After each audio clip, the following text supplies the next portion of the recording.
Lou, as a criminal defense attorney, how would you defend Nick Reiner? The obvious play is going to be not guilty by reason of insanity. It's not easy to... To the public, Rob Reiner and Michele Singer's 36-year marriage looked untouchable, the kind of love people dream about and point to, saying, "That's real love." Every red carpet photo, every glowing interview, every perfect appearance painted the same picture: steady, strong, unbreakable. But perfect? Not quite. Photos can lie, and silence doesn't always mean peace. Sometimes it hides the pressure that's been building for years behind a spotless image. Something deep and heavy was always simmering beneath that calm surface. Way before the cameras stopped rolling, tension had already moved into their home. Sleepless nights, quiet arguments, and endless worry about their son Nick's troubles filled the air. The fight stayed hidden, the fear stayed buried, and the marriage bent under a weight no one else could see. Love didn't vanish, but it was pushed and tested again and again until it barely held together. Rob later admitted that they didn't stay together because things were easy. They stayed because leaving would have shattered everything they had left. Their kids became the glue holding them up when exhaustion had drained every ounce of strength. What started as love turned into endurance, and that endurance turned into survival. When CBS filmed Rob Reiner's final interview, something instantly felt off. The confident Hollywood icon everyone knew was gone. In his place stood a man worn down by years of quiet pain. Deep lines carved into his face, his voice low and tired, his presence heavy under the studio lights. It wasn't fame shining through anymore. It was pure fatigue. Every word he spoke carried decades of silence. The crew had no clue at the time, but they were witnessing his final confession. Rob didn't show up to promote a movie or celebrate a legacy. He came to speak truth. "I'm here because it's time to tell the truth," he said softly, "especially about my family." Then he began to talk about their once famous home. That home, the one magazines loved to flaunt as a symbol of success, wasn't the paradise people imagined. Behind those bright, picture-perfect walls lived years of silence so thick it felt like a fog that never lifted. Rob said there were stretches when words completely stopped, when love didn't vanish but grew quiet, when being together slowly turned into feeling alone. He confessed that he lost himself chasing perfection, directing, writing, working nonstop, while Michele drifted deeper into her own world. To prove that his son did not know the difference between right and wrong during the commission of the crime. And that takes experts, forensics. You look at all the data, social media, emails, and text messaging and so forth to see if in fact the person did not know the difference between right and wrong. Bit by bit, distance crept in until closeness was gone. "I thought silence meant peace," Rob said quietly. "Later, I realized silence can also mean abandonment." That line hit the studio like a thunderclap. Nobody dared to move. Nobody said a word. Then Rob went back to where it all began, meeting Michele Singer on the set of When Harry Met Sally, the moment that changed everything for him. The movie's original ending had been dark, shaped by the pain of his divorce from Penny Marshall, but fate stepped in when Michele showed up visiting her friend Barry Sonnenfeld. Rob remembered Barry joking, "You're not going to marry Michelle Pfeiffer. You're going to marry my friend Michele Singer." And Barry was right. Rob said that before Michele, he was successful, but empty inside. "When I met Michele," he admitted, "I finally understood what real love feels like." That spark didn't just change him. It changed the movie itself. And prevailed upon it, even when it is successful, the person doesn't just walk away, they end up being in a state hospital for most of the duration of their life. LAPD Chief McDonald said that they're not sure if the murders were conducted on Saturday night or Sunday, saying that timing could impact how the case is prosecuted. What does that timing, why does that timing matter in prosecuting? Rob rewrote the ending, turning heartbreak into hope, letting Harry and Sally reunite under New Year's Eve lights. Just months later, Rob and Michele tied the knot in Hawaii, a small, spontaneous ceremony with only 2 strangers as witnesses. "We weren't just married," Rob said with a proud smile. "We were partners." Michele grounded him, steadied him, made him feel whole again. But what no one knew was that even during their happiest moments, tiny cracks were already forming beneath the surface, waiting to grow.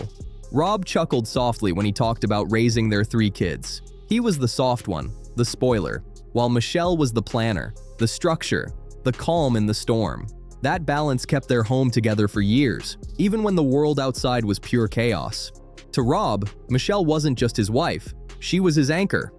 Without Michele, Rob admitted, I don't know who I would have become. His voice grew soft when the talk shifted to fatherhood. That's where the real emotion hit. For all his Hollywood fame, no award or red carpet moment compared to the first time he held his children in his arms. That memory still shook him. He described how he made a quiet promise that day, to always be their safe place, no matter what storms came their way. His love wasn't loud or for show, it was steady, deep, and constant. But even the strongest balance can start to crumble. Slowly, the pressure built, silence thickened, and the family that once seemed unbreakable began to crack beneath everything they refused to say out loud. The breaking point came when their son Nick started to change. Once the light of the house, his energy dimmed. Rob said he remembered it clearly, coming home late one night and catching that faint smell in the air, noticing Nick's eyes avoiding his. I saw it, Rob whispered, but I told myself it was just mood swings. Denial felt easier than facing the truth. Then came the money requests, small at first, for movies or nights out with friends. Nothing too worrying, until they grew bigger, closer together, and eventually came with no reason at all. Behind closed doors, Rob and Michele whispered into the night, arguing softly so Nick wouldn't hear. Maybe we should stop helping, Michele urged one evening. But Rob couldn't do it. He's our son, he said. He needs us. That's when love began to blur into something dangerous, enabling. I think it goes to the extent of deliberation and calculation by the defendant. The later in time that this murder occurred from when the initial fight was, the more deliberate and calculated the actual act was, which would then back up the special circumstances murder, which requires premeditation. Their once lively home turned tense, unpredictable, and cold. Rob remembered nights when Nick would pound on their bedroom door, shouting in a voice that no longer sounded like his own. One night, things went too far. Nick shoved Rob against the wall while Michele stood frozen, unable to move. I didn't see my child, Rob said, his voice cracking. I saw a stranger wearing my son's face. The words filled the room like a chill. When asked why he never called the authorities, Rob looked down, his voice barely a whisper. Because I'm a father. He feared that one call could destroy Nick's entire future, that the media would twist the story, that the shame would never leave.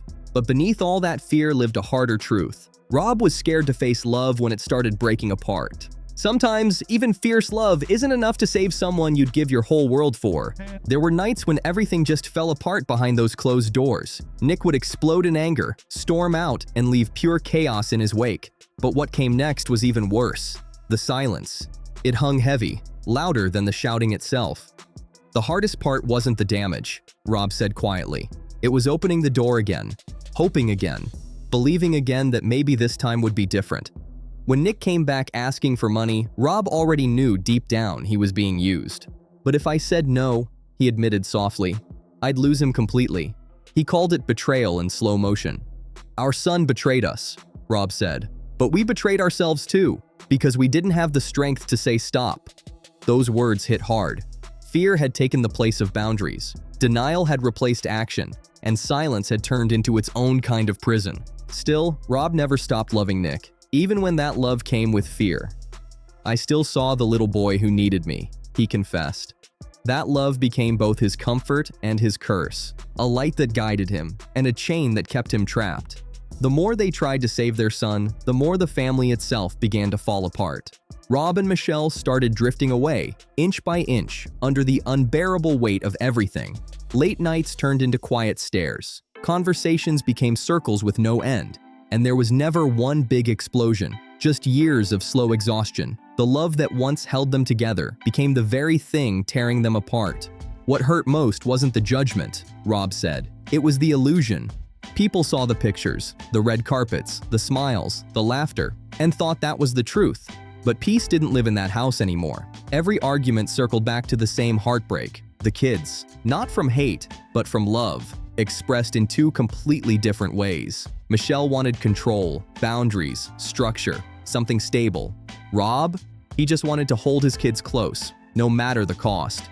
One night, Michele finally said the words Rob had feared. We can't live like this anymore.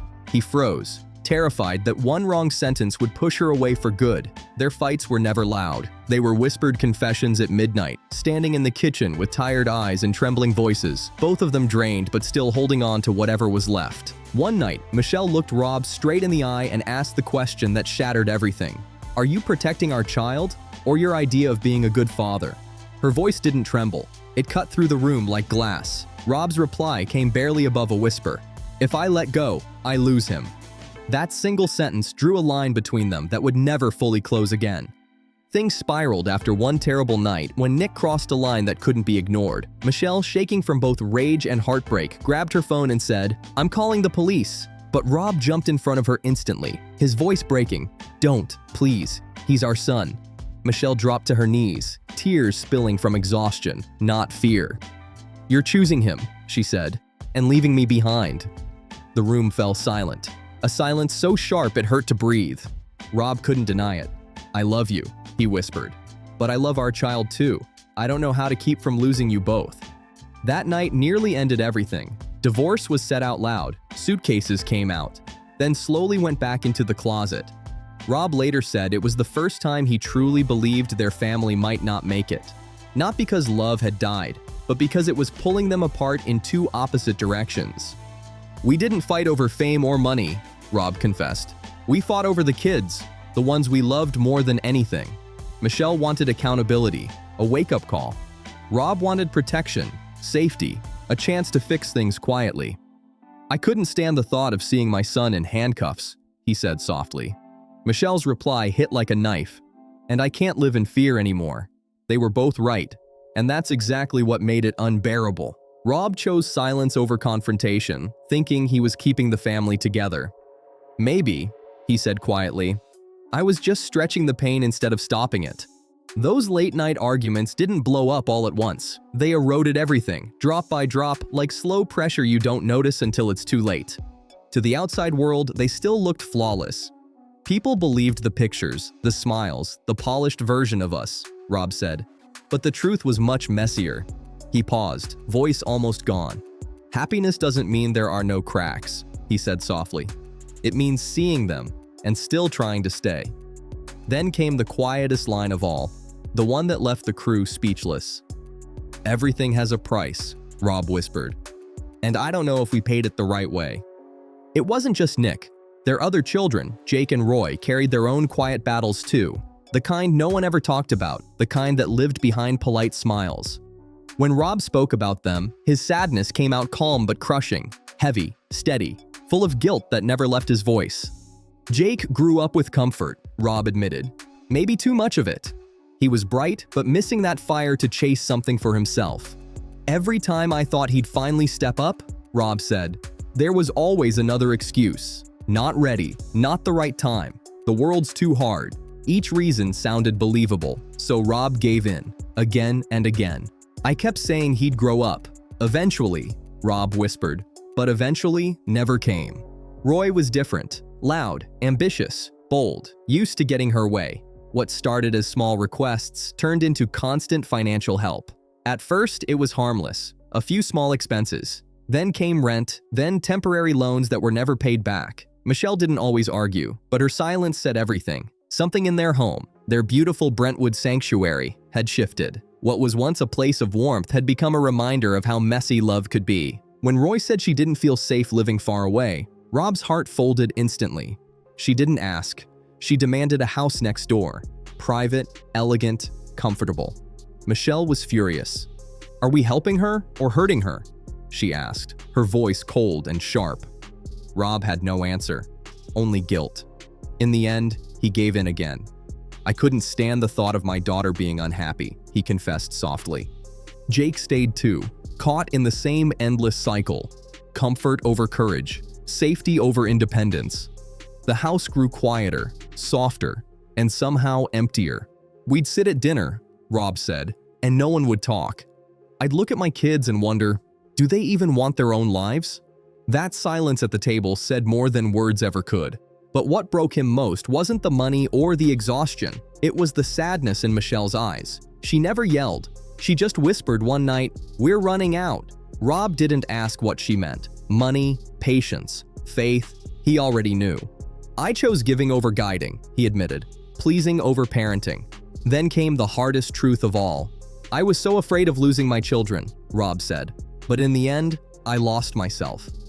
Every demand chipped away at him, piece by piece, and still, he couldn't stop. When the interviewer asked if he had any regrets, Rob went completely still. The room seemed to hold its breath. Then, finally, he nodded.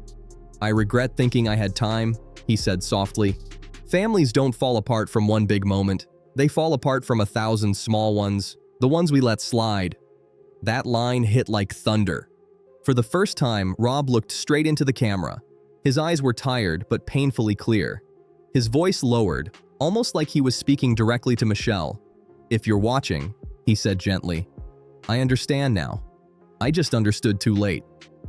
The studio fell utterly silent. No whispers, no movement, not even a chair creak. That silence said more than any music ever could. No one knew it then, but that moment would become Rob Reiner's final time on screen. Later, CBS re-aired the full interview as a memorial special, untouched, uncut. No dramatic voiceovers, no heavy edits. Just Rob, sitting beneath cold studio lights, raw and honest, his truth spilling out after decades of keeping it inside. Near the end of the special, a behind-the-scenes clip played, something the audience wasn't supposed to see. Rob turned to the interviewer and asked in a quiet, almost childlike tone, "Do you think my family will be happy?" The interviewer hesitated, unsure, then finally said, "Happiness will come." Rob nodded slowly, closing his eyes like he was finally setting down a lifetime of weight. When the broadcast aired, people didn't watch for gossip. They watched in shock.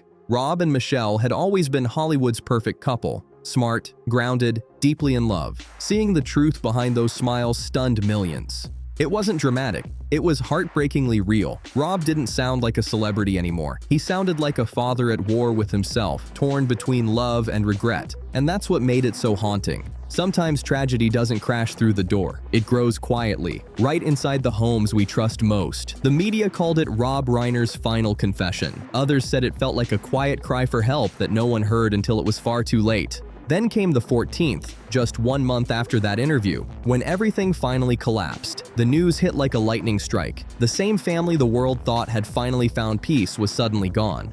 The reports spread in seconds. Rob and Michele were found inside their Brentwood home, and the shockwave rippled through the entire country.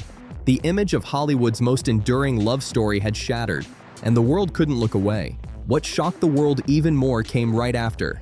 The twist no one saw coming. Their son, Nick, the very child Rob had spent his entire life trying to protect, was identified as the one responsible. Every fear Rob had carried, every nightmare he'd tried to outrun, came crashing down in one brutal, irreversible moment. The silence he'd chosen out of love became the very thing that destroyed everything he'd built. Rob's own words from that final interview began echoing everywhere. "I was afraid of losing my child." When CBS replayed that footage, people couldn't look away. Every sentence now sounded like a farewell, a warning he never realized would be his last. "If there were still time," he'd said softly, and those words hit like a punch to the gut because the time had been there, but no one faced it. The family's perfect image shattered in seconds. That once beautiful photo, smiles, glamour, happiness, stopped being inspiring and became haunting instead. Viewers across the world started asking themselves the same chilling question. How many families look just like that, smiling for the world while quietly crumbling inside their own homes? The most terrifying part wasn't how it ended. It was how long it took to fall apart. Years of love, fear, and denial had twisted together until no one could tell them apart anymore. Rob's love for his son was pure, unconditional to the core, but that same love blinded him, trapped him, and in the end, erased everything he was trying to protect. The story became more than a tragedy. It became a warning, a reminder of what happens when love crosses every line and silence takes the place of truth. But to understand the full weight of it all, you have to look at Michele, the woman at the heart of that house. Michele Singer Reiner wasn't just a Hollywood wife. She was a respected photographer, producer, and activist. A woman with her own fire, her own voice, her own legacy. Born and raised in New York City, Michele grew up in a warm Jewish family built on strength, survival, and resilience. Her mother had lived through the horrors of World War II, lost everything, and rebuilt her life from nothing. That strength became the blueprint for Michelle's entire being. She learned early that silence could be dangerous, and truth wasn't optional. It was essential. That belief burned inside her like a compass, guiding every decision she made. Fluent in French and Spanish, Michele studied photography at the School of Visual Arts in New York, where creativity became her language. Her photos weren't just pictures, they were statements, each one soaked in emotion, honesty, and raw human truth. She didn't just capture faces, she captured what people tried to hide. That passion, that fire, that truth. It was what made Michele unforgettable. Michelle's early years were anything but glamorous. Quiet, demanding, and full of long days behind the camera instead of in front of it. She carried heavy gear, adjusted lighting, and watched others take the credit. But that's exactly where she learned her greatest skill: how to truly see people. Her camera became her voice, her truth teller, her way of speaking when words failed. By the mid-1980s, her raw, emotional style caught the attention of major magazines. Michele wasn't chasing perfection. She captured honesty, faces without masks, beauty with edges, emotion that couldn't be faked. Her photos felt alive. It wasn't long before her talent put her behind the lens of the Art of the Deal cover, a job she later admitted she regretted deeply, but one that stamped her name in the industry for good. Then fate made its move in 1989. While visiting her friend Barry Sonnenfeld on the set of When Harry Met Sally, Michelle's path crossed with director Rob Reiner. And everything changed. Rob, newly single and still healing, saw her across the set and just froze. Barry laughed and said, "You're not going to marry Michelle Pfeiffer. You're going to marry my friend Michelle Singer." And unbelievably, he was right. Their connection sparked fast and real. Within months, Rob and Michelle were standing on a beach in Hawaii, exchanging vows in a quiet, spontaneous ceremony with only two strangers as witnesses. One elderly woman even recognized Rob and smiled, saying how much she loved the Princess Bride. That sweet, unplanned moment summed up everything about their love. Simple, genuine, full of heart. Michelle didn't just step into Rob's world, she transformed it. Her energy, her depth, her strength changed the way he saw everything, even his work. When Harry Met Sally had originally been written with a dark, lonely ending, a reflection of Rob's heartbreak at the time. But after falling for Michelle, he rewrote it. He gave it hope. Harry and Sally found each other again, just as Rob had found her. Heartbreak turned to love, and despair turned to second chances. For the next 36 years, Rob and Michelle stood as one of Hollywood's most admired couples. Not just husband and wife, but collaborators, allies, equals. Together, they built a life filled with purpose and partnership, raising 3 children: Jake, born in 1991, Nick in 1993, and Roy in 1997, the family that would become both their greatest joy and their greatest test. Behind the scenes, Michelle was the heartbeat, the force that kept Rob grounded, inspired, and focused. Rob often said she was the engine behind everything we built, and her own achievements proved that again and again. Michelle co-founded Reiner Light and later became co-chair of Castle Rock Entertainment, producing powerful films like Shock and Awe, Albert Brooks, Defending My Life, Rachel, and God and Country. She even continued working on Spinal Tap 2, set to release in 2025, proof that her passion for storytelling never stopped burning. In 2020, she and Rob signed a major deal with Warner Bros. Television, securing their place as storytellers who created with meaning, not just for fame. But Michelle was far more than a creative powerhouse. She was fierce when it came to justice. She co-founded the American Foundation for Equal Rights, a group that helped overturn Proposition 8 and advance marriage equality across the United States. She fought for early childhood education, championed better funding for public schools, and partnered with the Innocence Project to help overturn wrongful convictions wherever she found injustice. Michelle didn't just talk about change, she showed up, every time. Rob once said with pride, "Michelle is the force behind everything we do." He called her his true north, the one who reminded him what truly mattered when the world got too loud. "When I met her," Rob once said, "I finally understood what real love feels like." Michelle echoed that years later, saying, "It just felt right. We fell in love instantly." Friends described her as brilliant, compassionate, and unstoppable, a woman who carried both creativity and conscience in equal measure. Together, Rob and Michelle built something rare, a partnership rooted not in image, but in purpose. To the world, their bond looked unbreakable, until December 14, 2025, when everything stopped cold.